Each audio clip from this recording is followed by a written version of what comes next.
की कक्षा में हम लोग पढ़ेंगे कि घटाव के कितने अंग हैं। तो आइए अब घटाव के अंगों के बारे में हम पढ़ते हैं, क्योंकि पिछली कक्षा में हमने पढ़ा था कि घटाव क्या है, घटाव को किस नाम से जानते हैं, घटाव के चिन्ह को क्या कहते हैं, ये घटाव की परिभाषा क्या है। ये इन सारी बातों की जानकारी हमने पिछले कक्षा में हासिल की थी और आज हम उसके बाद घटाव के अंग के बारे में जानेंगे। तो जैसा कि हम जानते हैं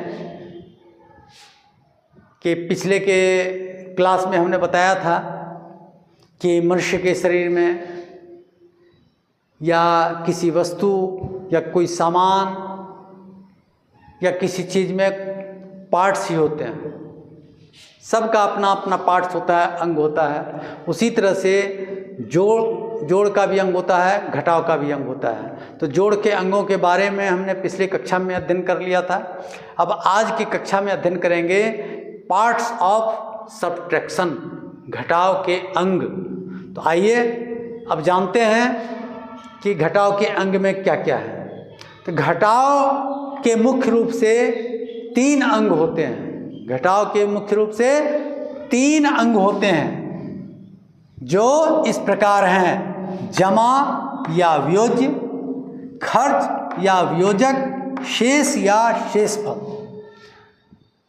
पहला अंग का क्या नाम है? पहले अंग को कहते हैं जमा, दूसरे को कहते हैं खर्च और तीसरे को कहते हैं शेष या शेषफल। अब जमा को हम व्योज्य भी कहते हैं, खर्च को हम व्योजक कहते हैं और शेष को हम शेषफल, ऋणफल या अंतर या बाकी भी कहते हैं।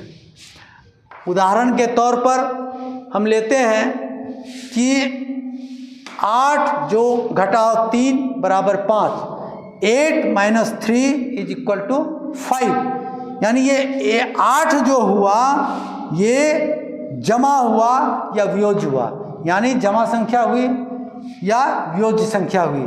3 जो हुआ ये खर्च की राशि हुई या खर्च वाली संख्या हुई या वियोजक राशि हुई या वियोजक संख्या हुई। और जमा पूंजी में से जो खर्च किया गया और जो शेष मेरे पास बचा, जो कुछ बचा मेरे पास, जो कुछ संख्या बची, जो कुछ राशि बची, वो शेष या शेषफल कहलाता है। तो इस प्रश्न में 8 घटाव 3 में 8 जमा या व्योज हुआ, 3 खर्च या वियोजक हुआ, 5 शेष या शेषफल हुआ और ये चिन्ह घटाव का चिन्ह कहलाया। और इस घटाव के चिन्ह को हम ऋण चिन्ह भी कहते हैं। अब यहाँ पर आता है कि घटाव का चिन्ह या ऋण चिन्ह जब 2 संख्याओं के मध्य या बीच में हो तो यह प्रकट करता है कि दूसरी संख्या पहली संख्या में से घटाई जाएगी। अब देखिए क्या कहता है, घटाव का चिन्ह या ऋण चिन्ह जब 2 संख्या के मध्य का मतलब क्या होता है? बीच, मध्य में या बीच में हो तो ये प्रकट करता है कि दूसरी संख्या पहली संख्या में से घटाई जाएगी। जैसा कि प्रश्न में दिया रहता है कि 5 में से 3 को घटाएं, तो हम 3 में से 5 नहीं घटाएंगे, 5 में से 3 घटाएंगे। 5 जो है जमा राशि है और 3 खर्च वाली राशि है। उदाहरण के तौर पर हम लेते हैं 8 घटाव 3, 8 घटाव 3। तो ये भाषिक रूप में इसको लिखा जाता है, यानी ये 8 घटाव 3 प्रकट करता है कि 3 को 8 में से घटाना है। यानी 8 घटाव 3 को हम 8 ऋण 3 भी पढ़ते हैं।